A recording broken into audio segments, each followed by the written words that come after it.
오늘은 멕시코에 오시기 전에 꼭 알아야 할 5가지를 알려드릴게요.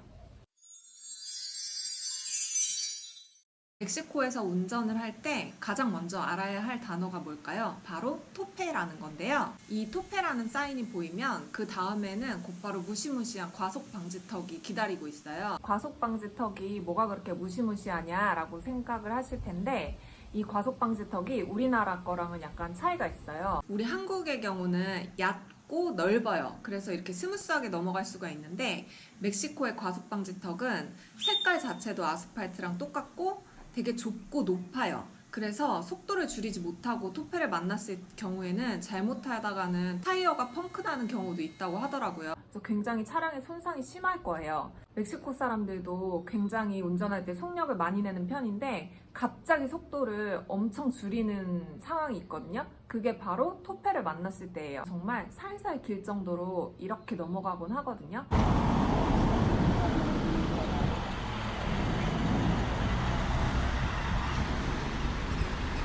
외곽도로에서 주거지로 진입했을 때나 큰 도로에서 합류하는 경우에 시내 곳곳에도 좀 생뚱맞은 곳에 토페들이 있는 경우가 있어요.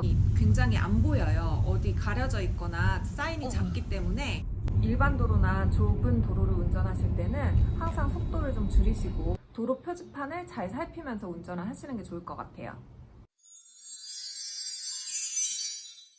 고민이 언제 그리고 얼마나 줘야 될지를 잘 모르겠는 거예요. 그래서 제가 생활하면서 겪었던 경험을 바탕으로 한번 얘기를 해드릴게요. 멕시코는 마트 주차장에만 가도 갑자기 나타나서 이렇게 오라이 하는 사람들이 있어요. 그 사람들은 솔직히 좀 당황스러웠어요. 뭐 하는 것도 없이 그냥 갑자기 나타나서 돈 달라고 하는 격이잖아요. 그래서 다른 사람들은 어떻게 하나 이렇게 봤는데 무시하는 사람도 있고 주는 사람도 있지만 보통은 통상적으로 5페소 정도 주면 적당하다고 하더라고요. 노천 레스토랑들 가면 마리아치들도 있고 뭐 갑자기 와서 연주를 하는 사람들이 있어요. 당황하지 마시고 세 곡당 100페소 정도를 준다고 생각하시면 됩니다. 슈퍼마켓에서 계산할 때 계산대 옆에서 봉투에 담아주시는 분들이 있어요. 그분들은 보통 5페소를 드리면 돼요.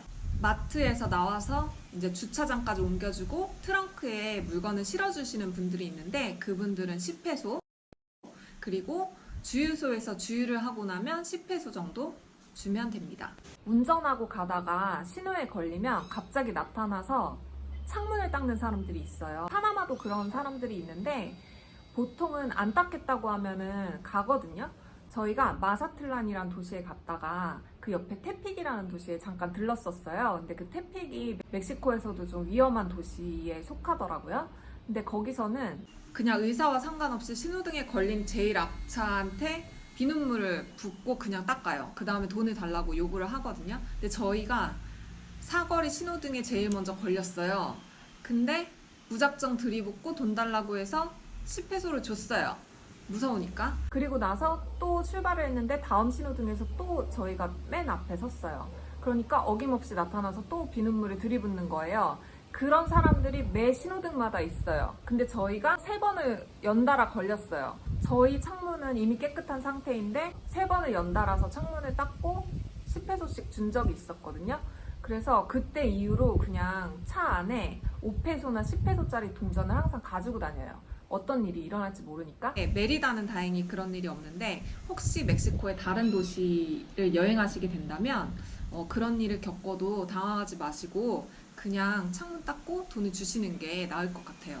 여기는 북미 사람들이 많이 여행을 오는데 보통 센트로나 관광지 같은 경우는 15%에서 20% 정도, 보통 레스토랑의 경우는 10에서 15% 정도를 주는 추세예요. 발레 파킹의 경우는 보통 20페소 정도. 택시를 현금으로 결제할 때는 보통 10페소 단위를 반올림해서 주면 됩니다.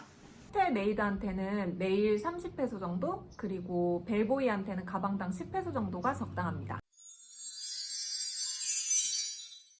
한국 사람들도 다음에 보자, 다음에 만나자, 다음이란 말을 많이 하잖아요. 근데 멕시코 사람들은 그런 의미로 마냐나라는 걸 써요. 마냐나가 스페인어로 내일이라는 뜻인데 마냐나 한다고 해서 내일 오는 게 아니라 그냥 거절의 의미? 다음에 하겠다는 거를 두리뭉실하게 마냐나라고 표현을 하더라고요. 저희 집에 정원 관리해주는 안토니오라는 분이 있는데 오늘은 저 나무를 잘라줘 했는데 나무를 안 잘랐어요. 그래서 이거 왜 안 잘랐어? 그럼 내가 뭐 가위를 안 가져와서 내일 올게.